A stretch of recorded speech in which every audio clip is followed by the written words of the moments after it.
Mindy Tate, CEO of Franklin Tomorrow, and I want to thank you.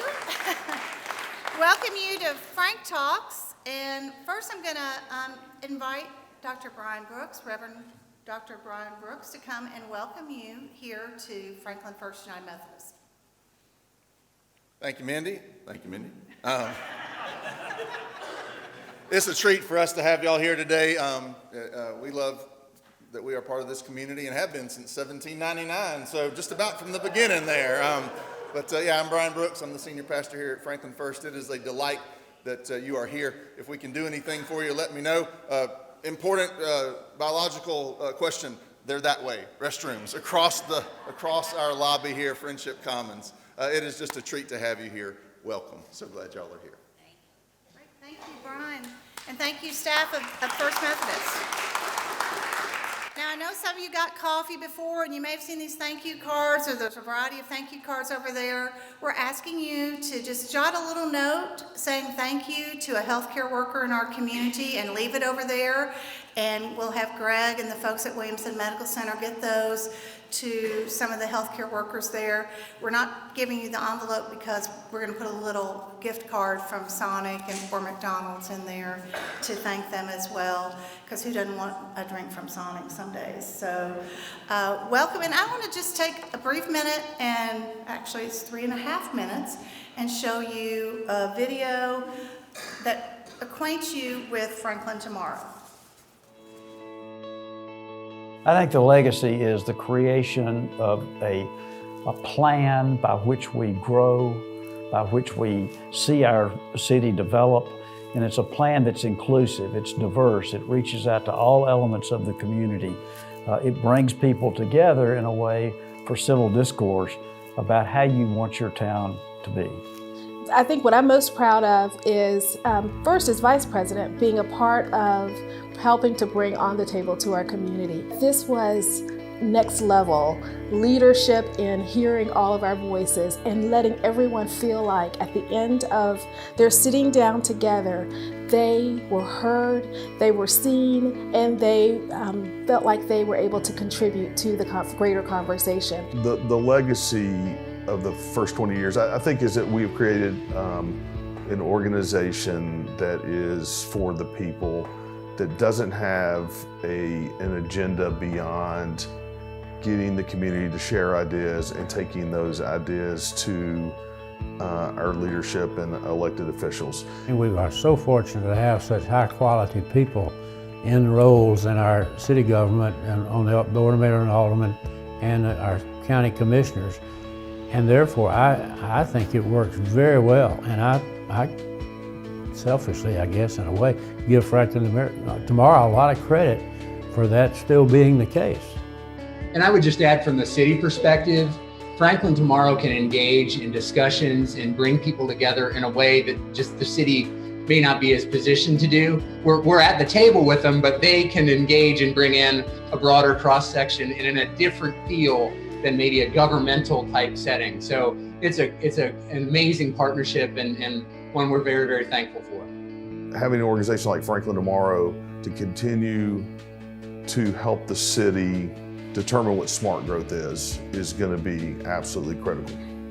I see us having a bright future, more importantly, because of the fact that the first 22 years we have been a great part of the city, hearing so many voices elevated in the community. We're just going to continue to be, like I mentioned before, a trusted resource, someone that you leave, and you leave not only informed, but you leave with a greater opportunity to provide good outcomes in the community.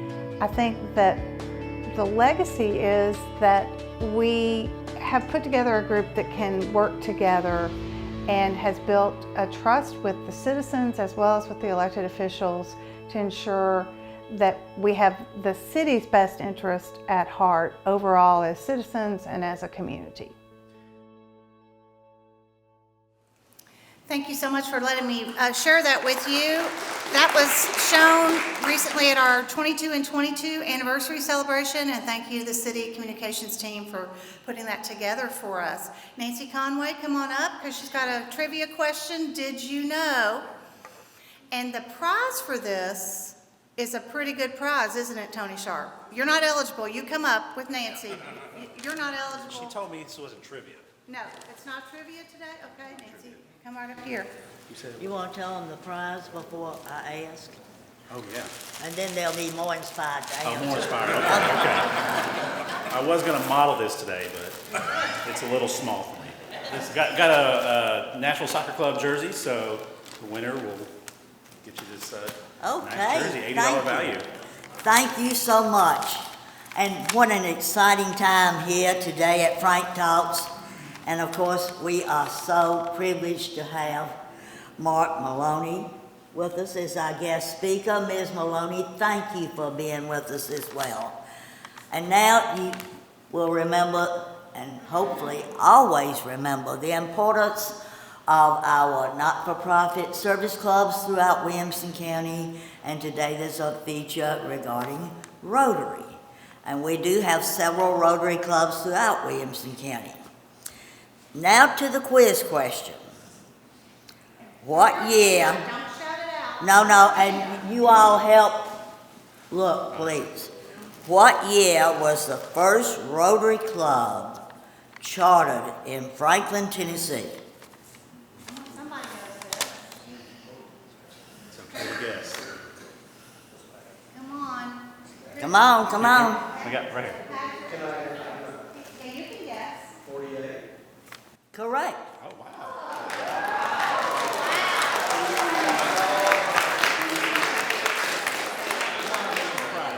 And I think he was born in 1948. That's why he remembers. I think we call that showing off for the teacher a little bit. I'm not sure. But we do want to thank our sponsors, and we do want to get to our program, but we do want to thank our sponsors, Williamson Medical Center and Renaissance Bank. So we'll go, I'm going to have Greg come up real quick. They've got a video. We'll play that. But Greg, just come up and welcome everybody and encourage them to do the thank you notes. Come on, why that means something. Lindsay, hi. Thank you all for having us on behalf of the 1,900 employees of Williamson Medical Center, Williamson Medical Group, and Bone and Joint Institute of Tennessee. We are delighted to be here and sponsor this event. I wanted to bring up, before we get started, Lindsay Sullivan of Bone and Joint Institute. You've got some great news coming. Absolutely. Good morning, everyone, and we're glad to have a great crowd this morning. We have a lot of exciting things happening at Williamson Medical Center and Bone and Joint. You'll be able to see with the video that we'll play in a few minutes. But a new thing, we're having actually a gala with Bone and Joint Institute. It actually supports the Williamson Medical Center Foundation, and it's the Bone and Joint Fund of the Williamson Medical Center Foundation. So what that fund does within the foundation is supports various organizations around Franklin and Williamson County, such as Friends of Franklin Parks, Forrest Spence Fund, Brightstone, and then it also helps fund the Craig Farrell Memorial Scholarship. And Craig Farrell was the founder of Bone and Joint Institute and was one of those most amazing people you would ever have met. So the foundation supports a scholarship for high school seniors that are graduating, pursuing a degree in the health sciences. So the Skeleton Gala is on October 29th, so if you don't have Halloween plans, we'd love to see you at the factory. It's at 7 p.m. Tickets are on sale to the public. We'll be getting some things out with the press in the next 2 weeks, but there are also sponsorship opportunities available for any businesses that want to be involved or buy a table, things like that. So I'll be around afterwards for any questions. It's also on both the foundation and Bone and Joint's Facebook pages and social media, and then also our website at boneandjointtn.org/foundation. So any questions will be available, and we'll check out the video on our new cardiology program. We want to introduce this video about our new cardiac center expansion that's going to be part of our program of More for You, close to home. Take a look.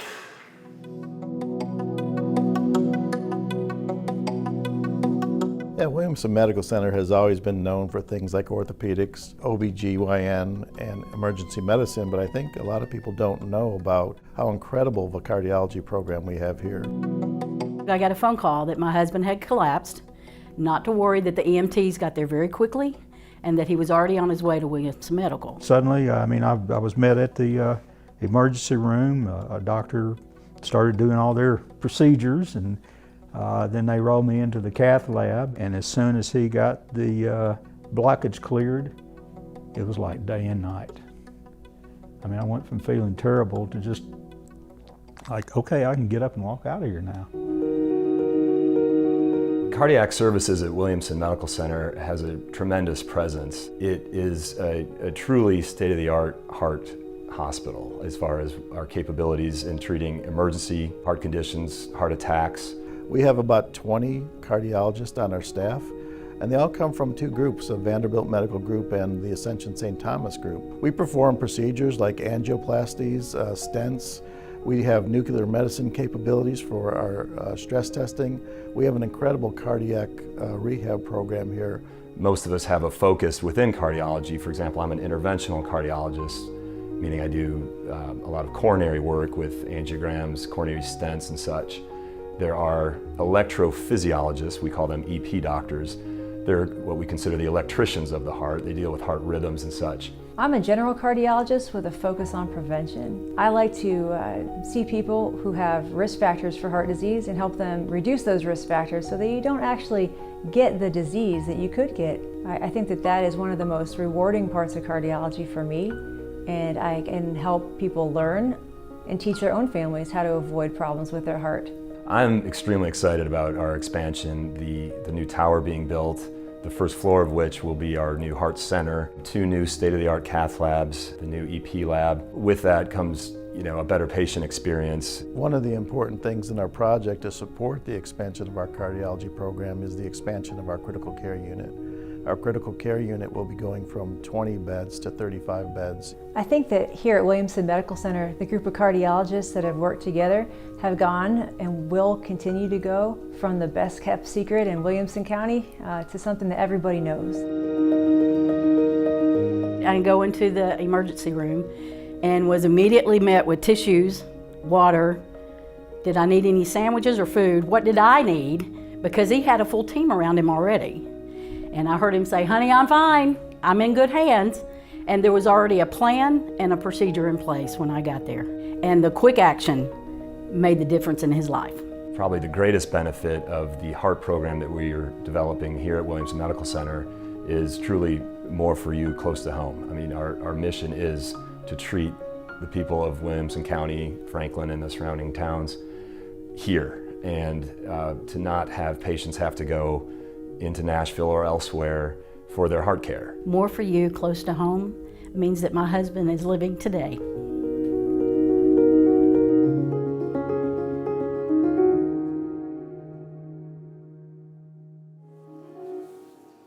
What a great story, and what an inspiration for us. So if you think about it, those thank you notes, they are making a difference every minute of every day in people's lives here in Williamson County, so thank you. Now Tony gets to come back up because he's got something exciting, and if you're not already sitting in a seat in the middle of the room, you might want to be sitting in a seat in the middle of the room. Well, good morning, everybody. I'm Tony Sharp with Renaissance Bank, commercial lender, and I've got CJ here and Tina, our branch managers, and then Diane is somewhere. She's back there. She's also a board member with Frank tomorrow. So if I could get everybody to do me a quick favor and just raise your hand. Everybody raise your hand. We're gonna do a little exercise. So now I want you to, if you like winning stuff here, we're gonna continue with the soccer theme. Just reach under your seat and see if there's a little envelope under there. Should have one. One lucky winner here. Oh, there we go. We got a winner right here.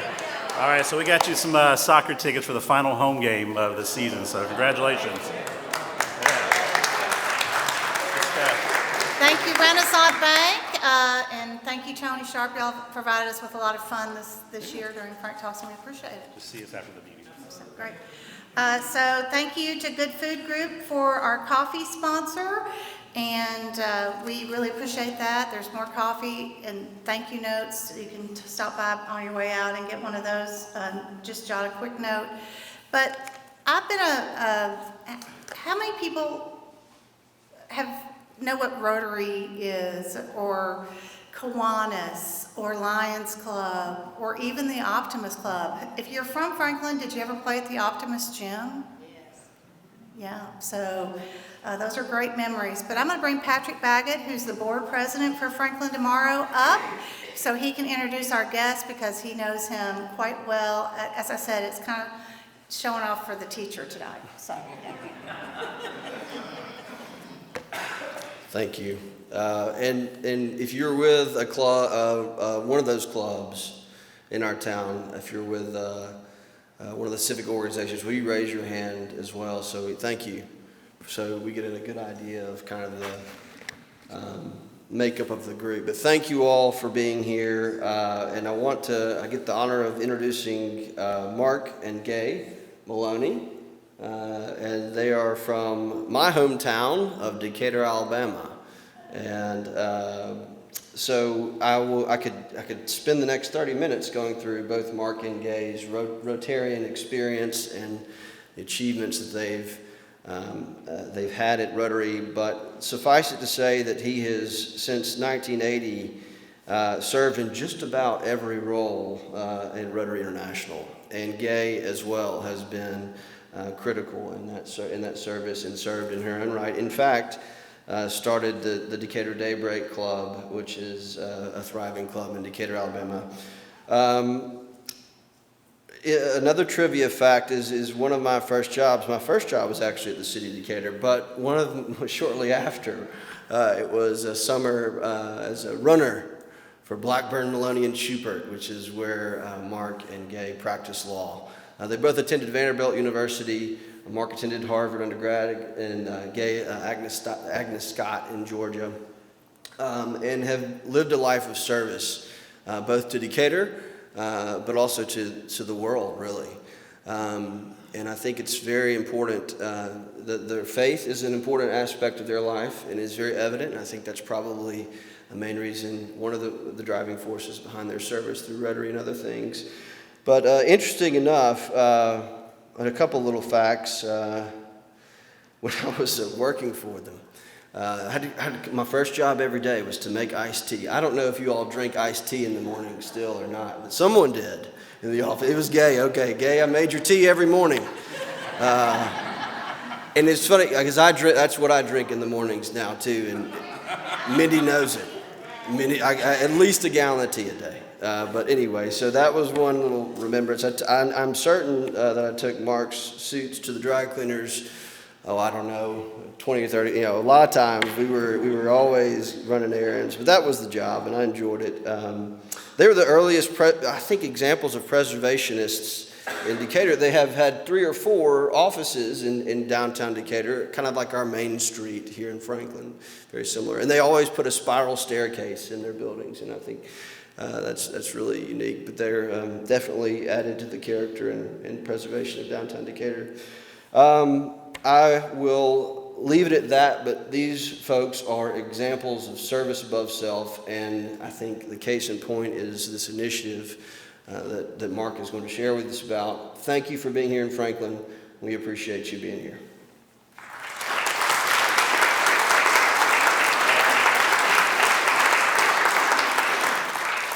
Thank you, Patrick.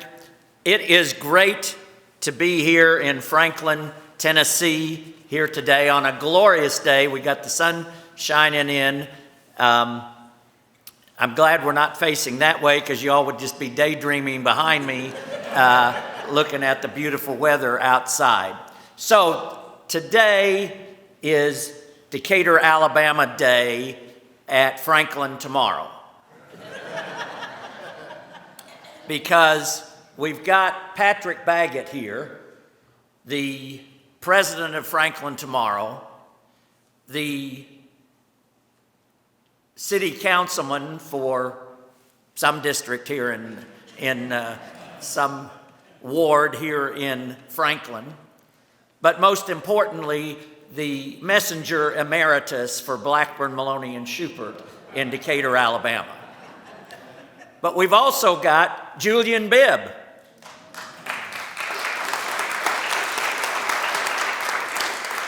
Is there anybody here who doesn't know Julian Bibb?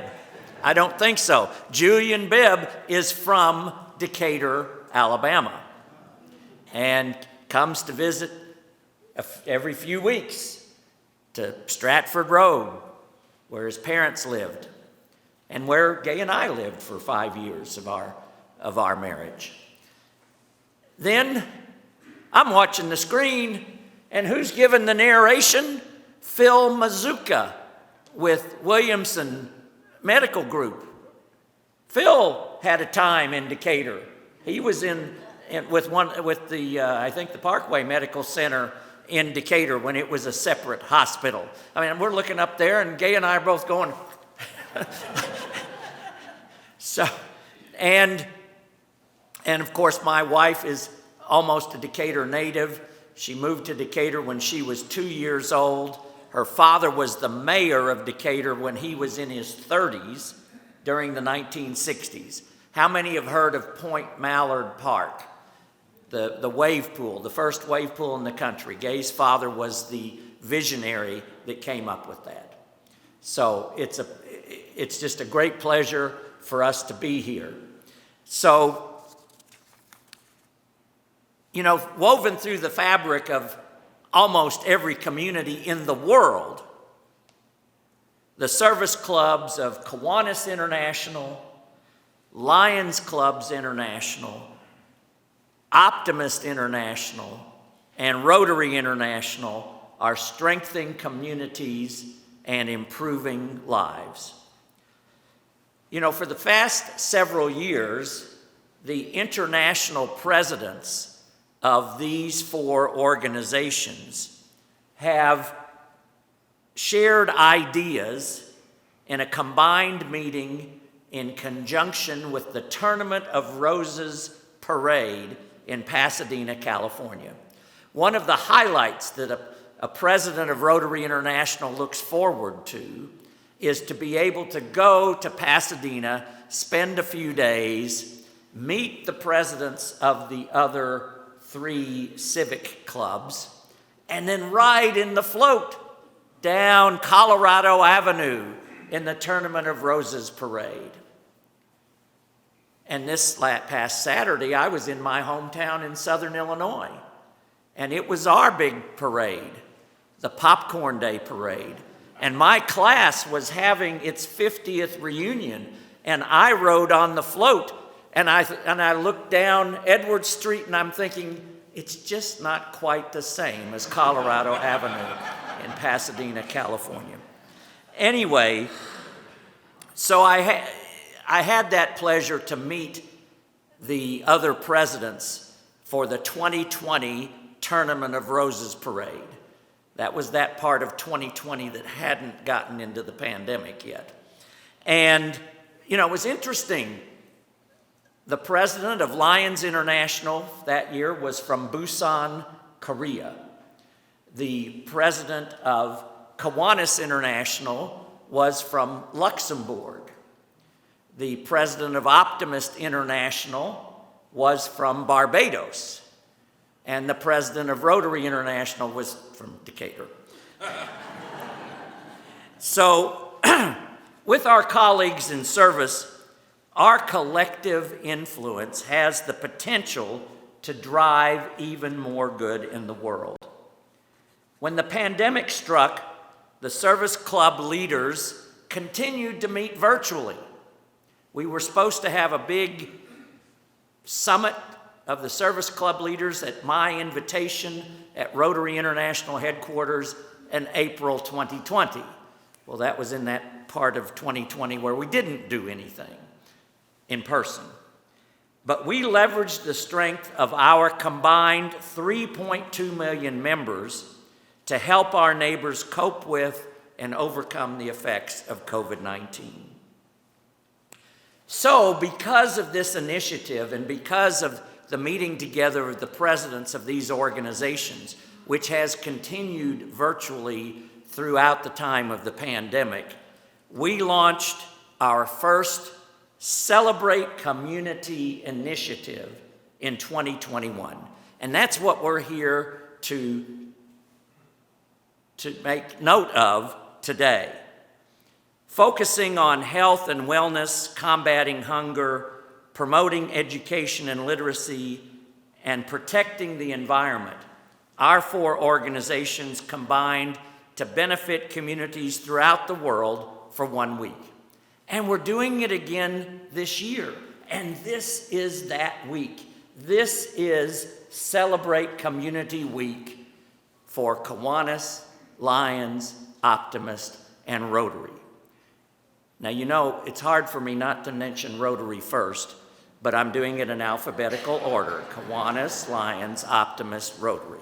So, Service Club members, and this week here in Franklin, Tennessee, and around the world, service clubs are joining together to implement joint service projects. They're working together to pack meals, to clean parks, to collect books for libraries, to read to a child, to walk or run to raise money for a local cause. And the sky is the limit, and so is our collective, long-term, positive impact. In my own community of Decatur, Alabama, you've heard me mention Decatur before, Rotarians, Kiwanians, and Lions are coming together to assist the Mental Health Center, the Hands Home for Girls, and the Community Free Clinic. But civic clubs, service clubs, whether they work individually, separately, or together, have a tremendous impact on their community. Now, Patrick, I think, had folks raise their hands. I'm going to ask you for a little exercise here. All of those who are members of Kiwanis clubs in these areas, could you please stand? All right, no Kiwanians this morning. Okay, please stand. And if you're a member of a Kiwanis club in this area, if you're a member of a Kiwanis club anywhere, please stand. All right, Tim, thank you. Anyone who's a member of a Lions club, please stand. Back corner over there. Now, since it's a Rotary speaker, I think we got the... Anyone who's a member of a Rotary club, please stand.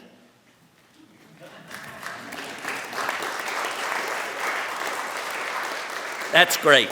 That's great. Because clubs in our communities are having a tremendous impact. And in my role as president of Rotary International a few years ago, I have been particularly well placed to see all sorts of different projects around the world.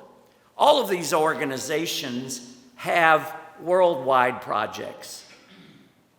The Lions Club, as we see on the Franklin Lions Club banner that is here, serving the sight and hearing impaired, is a global cause for Lions Clubs. For Kiwanis clubs, I know they're dealing with iodine deficiency and helping children. And with Rotary, the global project is to eradicate polio. And that has become all of a sudden more acute as we realize that a month or two ago we had an individual in Rockland County, New York, become paralyzed with polio because he had not been immunized. And the polio virus is circulating in the sewage in New York City and London. So we must maintain our vigilance and our efforts to eradicate polio.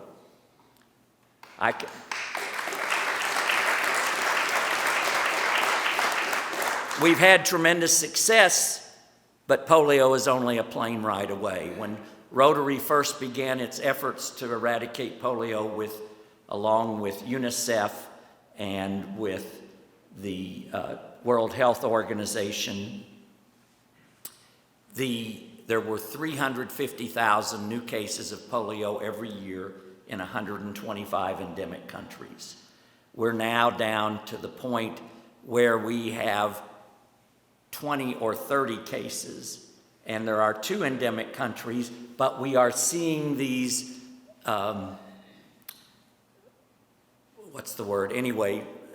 transported cases in Mozambique, in the United States, in other parts of Central Africa, and we must maintain our vigilance. But Rotary clubs around the world are undertaking projects that some on a grand scale and some on a small scale. Gay and I just a couple weeks ago had the opportunity to be in Italy. And we visited with Rotarians in Italy to take the place of when we were supposed to visit them in May 2020. And as you may recall that in Europe, the first area where the pandemic really started to rage was across northern Italy. And the district governors of the 13 Rotary districts in Italy came together and within 3 days developed a project that the Rotary Foundation then approved for funding within the next 3 days. And this was to provide sophisticated triage equipment for 28 regional hospitals throughout the breadth of the country, from the northernmost boundary up in the Alps down to Sicily. And I'm not talking about masks and gowns and gloves. I'm talking about sophisticated equipment, gurney, but with a cover over it where there are gloves so that you can deal with a patient without actually breathing in the same air. And there were other sophisticated triage equipment that was put into these hospitals. And because of the success of that project, the United States Agency for International Development put together a project to fund $5 million for COVID relief and asked the Rotary Foundation and the Rotary clubs in Italy to administer that. But that's one end of the scale. On the other end of the scale, our own 2 Rotary clubs. Gay and I, there's no Rotary club in the world big enough for both of us. I belong to one Rotary club, Gay belongs to another Rotary club. It's not because they don't allow married couples, it's just that's the way it works for us. We can practice law together, but not do Rotary together. But our 2 Rotary clubs joined together with the Rotary Club of St. Thomas East in the U.S. Virgin Islands. And we took a project for just a couple $1,000s and distributed water filters to residents on the island of St. Thomas. And this is a project where you're handing out a water filter, which is a filter device, a plastic device with hosing, and you put it to the tap. They can't count on clean water coming out of their tap following the hurricane that happened several years ago. And you put it on there, and then you collect the water so that you have clean drinking water. You're talking about an item that costs $10 to $12 per item. So we're not talking about a huge project, but we're talking about a project that has a tremendous impact. You are saving each family hundreds of dollars a year from having to go out and buy bottled water. And you're also saving the island of St. Thomas from tens and hundreds of thousands of empty plastic bottles that have to be something. They have to be put someplace. And, St. Thomas, having a landfill on St. Thomas is a difficult thing. I mean, there is, but And there, for a few $1,000s, you're having perhaps $1 million impact by saving these families from having to buy the bottled water and the community from having to dispose of the plastic bottles. Service clubs range from local projects, putting the park bench with the nice Rotary logo or the Lions Club logo or the Kiwanis logo, to eradicating polio in the world, to providing sight for hundreds of thousands, perhaps millions of people.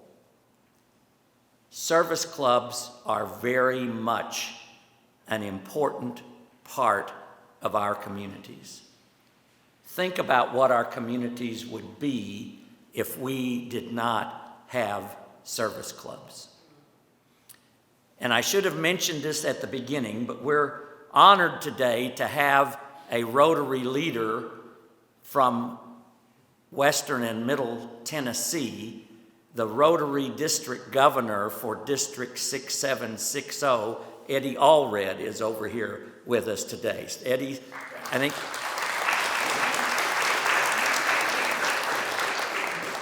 I have to recognize Eddie, or I could be in trouble later.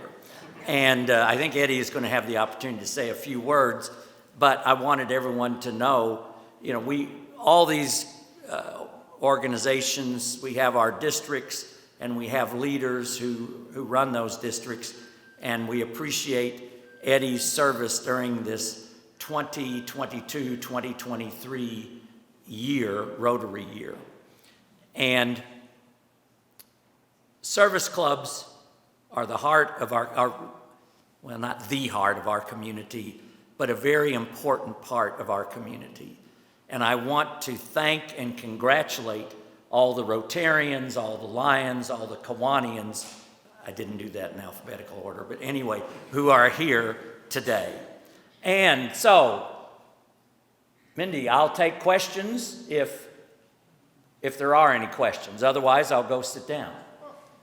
Can we talk about my scarf and what the significance of this is in terms of who?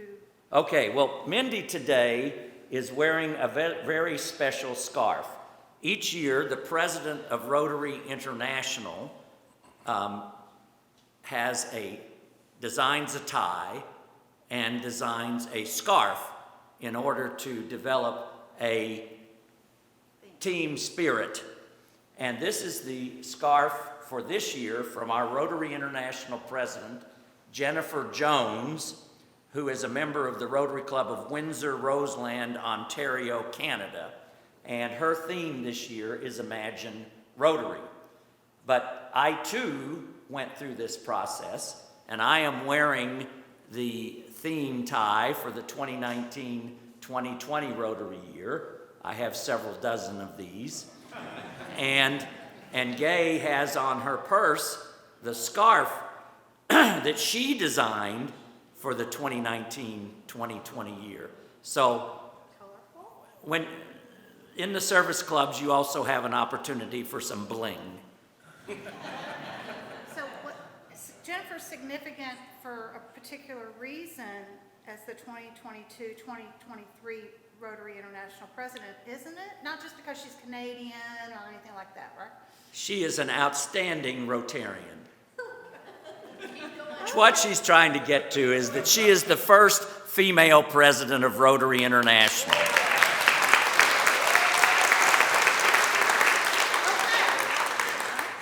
She was pulling it out of me. Yes, Jennifer is the first female president of Rotary International.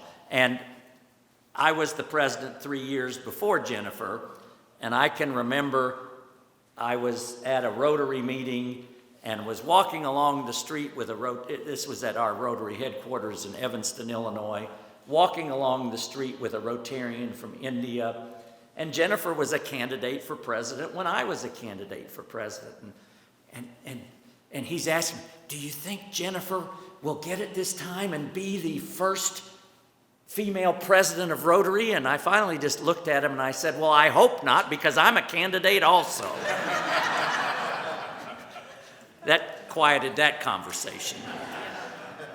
So your year was kind of curtailed because of the pandemic and the role of what the Rotary International president does, but you have made up for that and had some great experiences, but also now are serving on the Rotary Foundation board. Tell us a little bit about what the foundation does in the world. Well, the Rotary Foundation of Rotary International is the charitable arm of Rotary International.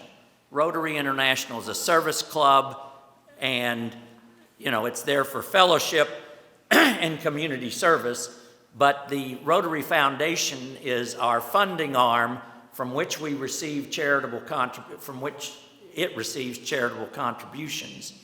And it is to the point where it has we have a fundraising goal for this year of $430 million.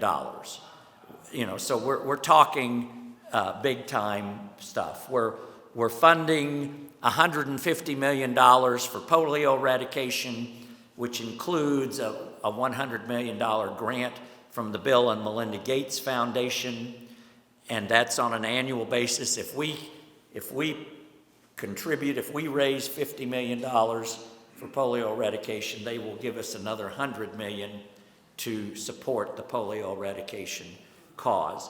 And then we're doing other humanitarian grants in 7 areas of focus, including environment, water and sanitation, peace and conflict resolution, and some others. And so, as a past president of Rotary International, the tradition is that once you're president, you get a year off, and then you start a 4-year term on the Board of Trustees of the Rotary Foundation.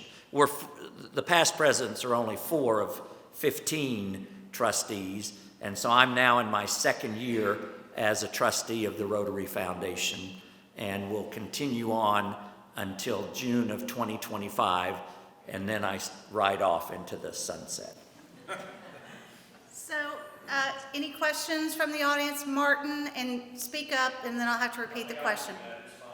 Mark, thanks for being here. As a Brentwood morning Rotarian, we meet at 7 a.m. at the Martin Center off Concord Road, so join us tomorrow. We're having the coaches panel for the Battle of the Woods, Brentwood, Ravenwood. Love to have you. Just let me know.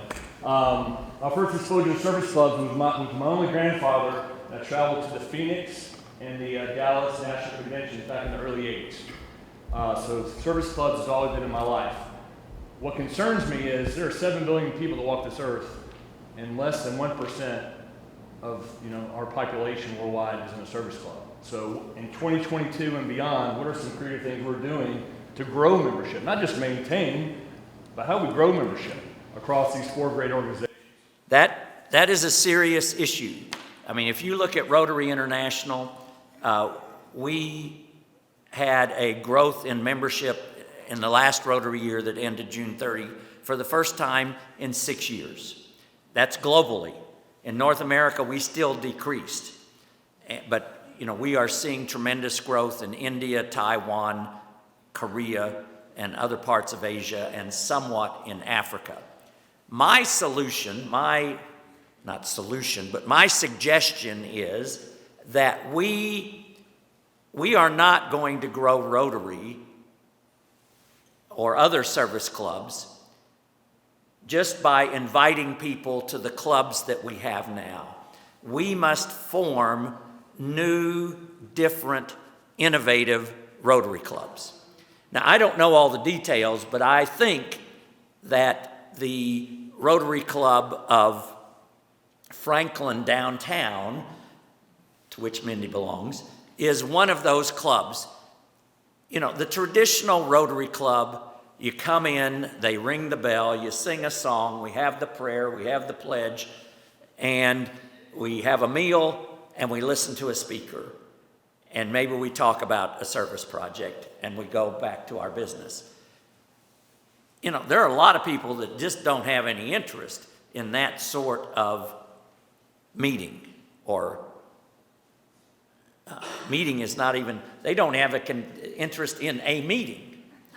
You look at Franklin Downtown, which now meets twice a month, I think, instead of every week. They meet at 5:30 in the afternoon at a fully stocked bar. Food is available if you want it, but it's not part of what you're paying for your dues. And they come together and they meet in a different way. And they started with 50, 60 members, and they're now up to 150. My sister is a case in point. My sister, who is now 59, lived in Turkey for 23 years. She taught at a university in Ankara, Turkey. And I had, and here I am rising up the ranks of Rotary, even becoming president of Rotary International. There are Turkish Rotarians chomping at the bit to get her into a Rotary Club. She has zero interest in joining a traditional Rotary Club.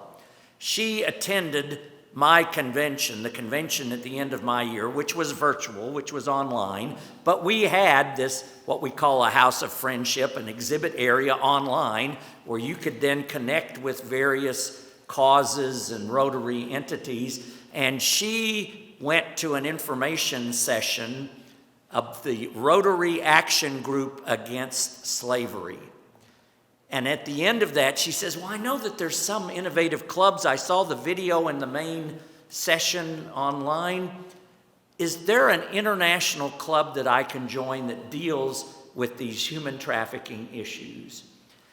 And she joined, she was referred to a Rotary Club that's totally online, but is affiliated with the Rotary District, one of the Rotary districts in Minnesota. She's in Turkey. She joins this club before she even tells me. I've been trying to get her in Rotary for 30-something years, and she joins this club. She's now moved. She and her husband have moved. They've retired and moved to her husband's hometown in the eastern townships of Quebec, French-speaking Quebec, and she's now a committee chair. I'll try to call her and say, sorry, I can't talk now, I've got Rotary to do. And it used to be the other way around. And, this is a totally different way. She's got a cause. It's a cause-based Rotary Club. We've got to have cause-based clubs. We've got to have affinity-based clubs. There are now several veterans Rotary clubs in Minnesota, Chicago, and other areas. And I'm sorry I just focus about Rotary because that's what I know. Sorry, Kiwanis and Lions, but that's what I know. And I am convinced the only way we are going to grow Rotary or other service clubs is through the creation of new, innovative, different clubs. Nothing wrong with the traditional clubs. They can keep doing what they're doing and attract those members that are interested. But we've got to have other clubs in the same community doing things in a different way. As you wound me up there. We have time for one more question before we hear from some of the other service club representatives. Anybody have one more question? Well, I have one. So, what's Popcorn Day? Come on, tell us what Popcorn Day is. Oh, that's a whole nother. Anyway, Gay and I are actually here in Franklin as we're driving back to Decatur, Alabama from my hometown of Ridgeway, Illinois. Ridgeway, Illinois is a thriving metropolis with a population at the last census of 851. My hometown, I'm giving you the short version, my hometown claims to be the popcorn capital of the world, and this past weekend was Popcorn Day weekend. It's the annual fall festival. It was the 65th Popcorn Day. It started in 1958. For the last 42 years, I'm the master of ceremonies. Even though I live in Alabama, I go back to my hometown, and I'm the master of ceremonies. And then another Rotarian comes from Danville, Illinois, which is not quite as far, but to the north, and together we announce the parade. And And so I am known by some as the Popcorn King. So that's Popcorn Day. I do want to make one other totally unrelated comment. We are delighted to be here with Kathy Clark Perry, I think, who Gay and I went to school with Chief Justice Cornelia Connie Clark. We were at Vanderbilt together with her. Connie, of course, a great supporter of Franklin, and we were just shocked and saddened when she passed away, but we're delighted to be here with Kathy, and looking and listening to Kathy is just almost like looking and listening to Connie Clark. And we saw, on our morning walk this morning, we saw Cornelia Clark Way, and so we're delighted to be here with you today, Kathy. Thank you so much. Thank you, Mark. Let's thank Mark and Gay.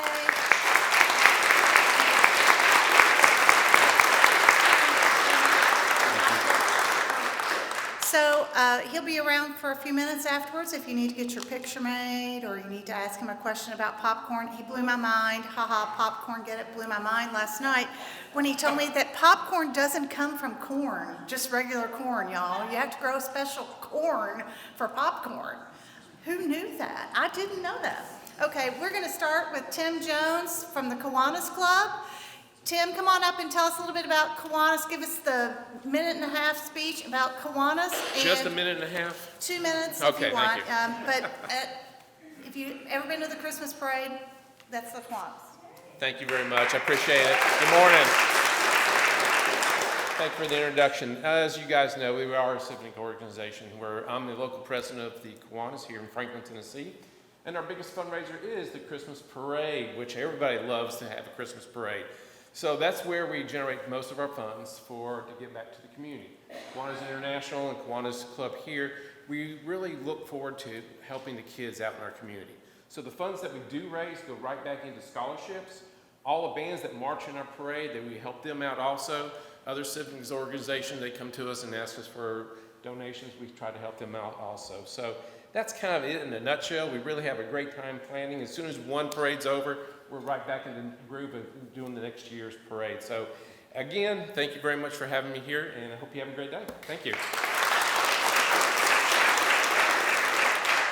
See, I'm doing that alphabetical order thing now. So I'm going to ask Sherry Anderson, who's president of the Franklin Lions Club, to come up and tell us a little bit about their club and some of the ways you can help them. And after this, we'll hear from Eddie Allred, the Rotary District Governor. I'd like to share with the charter. Is the longest serving civic club here in Franklin. Our charter was in 1945, and I'm not from Decatur, Alabama. I think our biggest thing is our eye screening. We go out to the schools and screen the children. Last year, we were named one of the top 10 clubs in the country for eye screening. We screened over 10,000 children.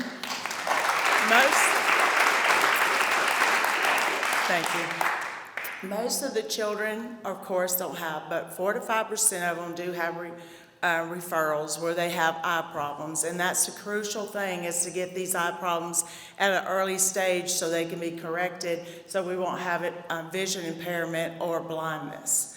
We do have a couple big fundraisers too. We do the Franklin on the 4th, which is my favorite, and my favorite thing to do there is the Children's Parade. If you've not ever seen it, we had over 119 children marching downtown, dressed patriotic, and riding their bicycles or being pulled in a wagon. It is a sight to see. And we will also be having in the December at the Dickens of a Christmas, we will have our fundraiser then, our breakfast. So if you're going out for the Dickens of Christmas, the best way to start out your day is come and have breakfast with us at the St. Philip's Church. We also serve the community by collecting glasses, and we send those glasses over to countries that are in need, and we distribute them and ship them overseas. We have several collection spots that you can go. The main ones I can think about is the city of Franklin, the administrative complex in the Williamson County Library. But if you would like to see more collecting places, you can go to our website, Franklin Lions Club, or follow us on Facebook. Thank you. We also meet weekly at Connors in Cool Springs at noon, and we are always welcome to you to come and visit and be a guest and come and learn more about us. Thank you. Tuesday. Thank you. Thank you. Thank you. So, Eddie, come on up and tell us about the 5 Rotary clubs in Williamson County and those in Franklin, and we've got a couple of the presidents and more people here. Well, good morning. On behalf of Rotary International District 6760, I bring you greetings, and it's a pleasure for me to be here. I want to echo what Mark said. We have 58 clubs in our district, and each club has its own culture. And I think you have to develop the culture in each club. But one thing I want to emphasize is make it fun. My wife and I are both retired, and we've said before, if it ain't fun, we ain't going to do it. Okay? And we're having a lot of fun in Rotary. The district governor is supposed to visit all 58 clubs in our district. I have visited 42 since the second week of July. So we've been on the road a lot. But we're having fun. We're having a lot of fun visiting each one of them, and I look forward to visiting the next 16 or 17 or however many it was. My math's not that good. I'm from Culleoka, so y'all can't expect any different. That's almost in Decatur. But Rotary is fun. The reason I'm in Rotary today is because someone invited me to a Rotary function in Columbia. It was out in an open field. We had a dinner out in the field. We had a band playing. There was wine, tablecloths. It was a great meal, and I had fun. And that's the reason I wanted to join Rotary, because these folks were having fun, and I wanted to be a part of it. 2 weeks later, after I joined, they sent me a bill for dues. Nobody told me I had to pay dues. So let your new members know what's expected of them and let them know what they can expect from you. But Rotary's fun, and that's the reason we're doing it, and I'm having a ball this year, so thank you.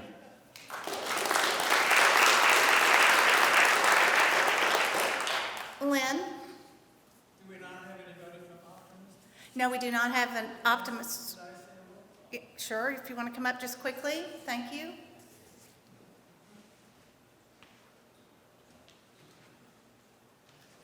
I'm a Rotarian currently, and I'm a Paul Harris Fellow.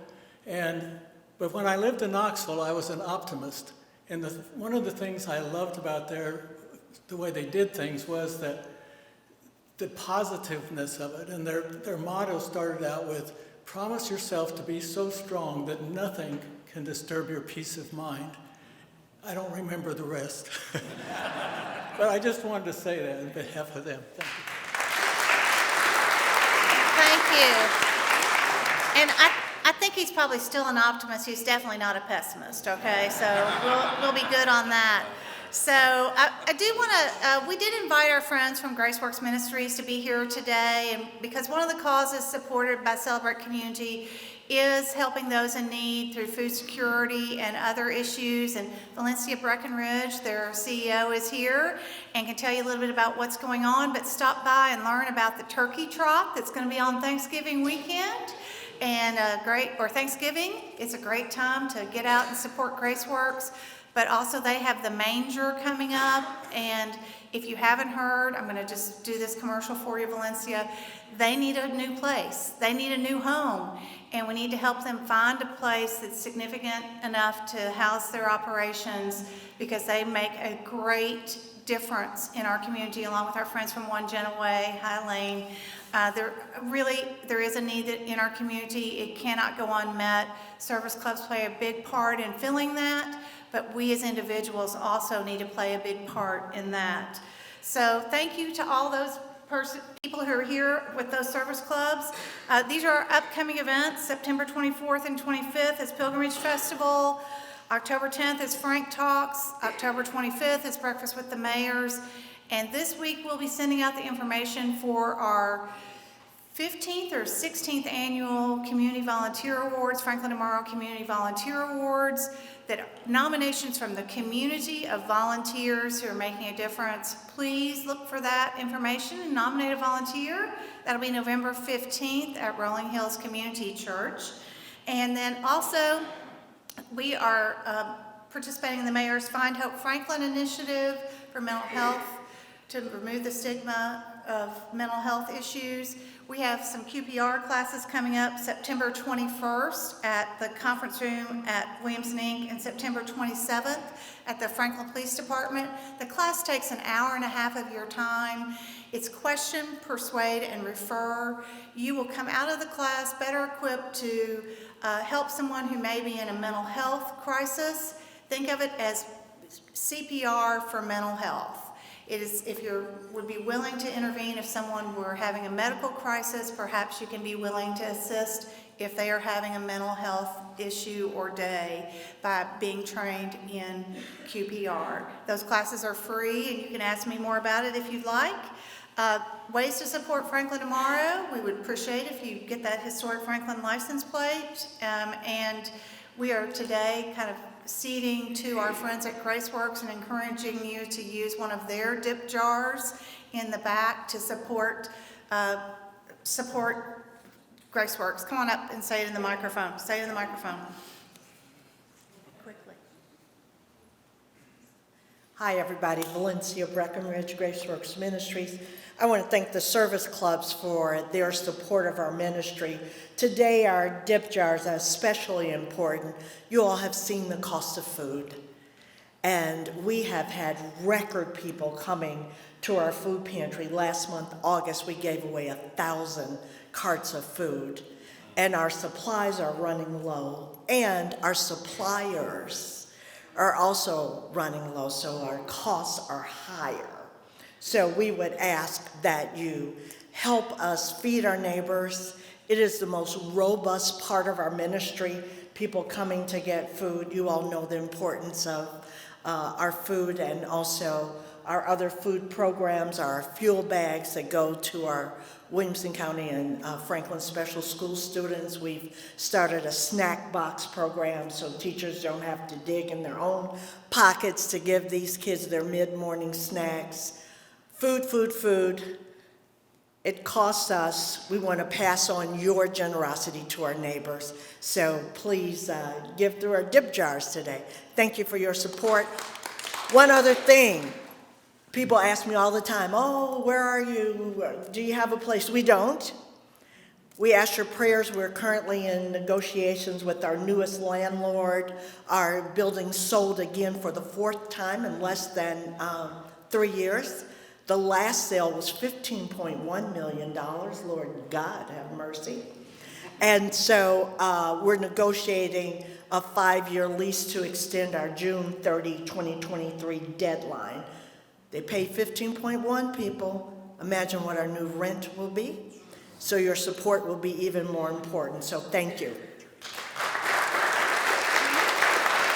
And I just wanted to introduce Elaine Whitney quickly with One Gen Away. They also are working in our community to support issues of hunger, and they've got a distribution coming up in Columbia this weekend. So great, and just follow them and Graceworks to find out how you can serve in the community, because you're always looking for volunteers, right? Yes. Thank you so much.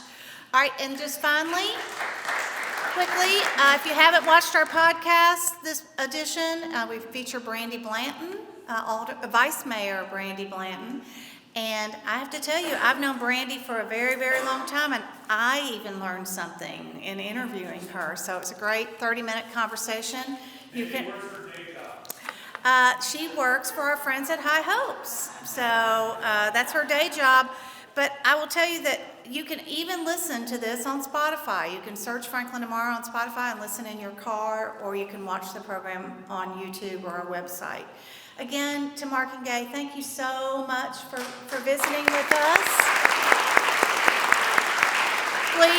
Please take 5 minutes and jot a thank you card and leave it on the table for our healthcare workers. And thank you for being here. Our next Frank Talks, second Monday of October. Gay? I'd like to have a picture of the representatives of the club with the charities. Okay, great. So we'll get all the representatives of the clubs, of the presidents of the Rotary clubs or members to come forward, and Valencia and Kiwanis and Lions as well. Thank you. Come up. Yeah. Thank you so much.